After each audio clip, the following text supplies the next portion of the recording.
can't take the first step. And so when I met with Bob and Tanya, I found out, one, part of that challenge was that their resources were really tied up in their equity.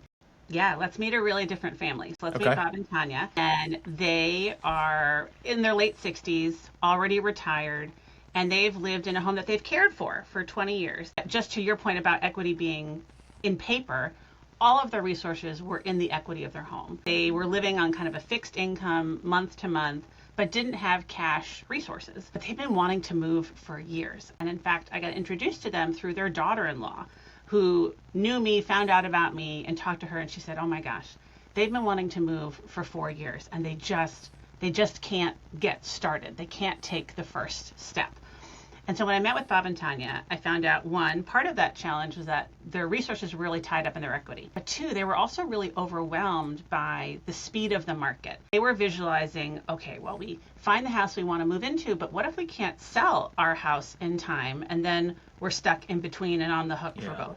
Well, what if we sell our house first and then we can't find the place we want to move to, and then we're burning through all our equity paying rent? You were just talking about, Pat, that you just moved, right? And for them at their stage of life, when they knew they were in a fixed income, that felt too risky. That felt very overwhelming to them. And so they were paralyzed. They were stuck. They knew what they wanted. They wanted a new community. They wanted to be closer to the water. They knew exactly what they wanted, but they quite literally couldn't access it, even with a realtor's help, even with a lender's help. They just couldn't access it. So we came in and we knew what they needed to solve for. So we functionally kind of pre-purchased their home. We agreed on a contract. We agreed on a purchase price. The way the contract was written, we gave them a deposit, and it explicitly said that they could use that deposit, take it out of escrow, to put a deposit on a new property.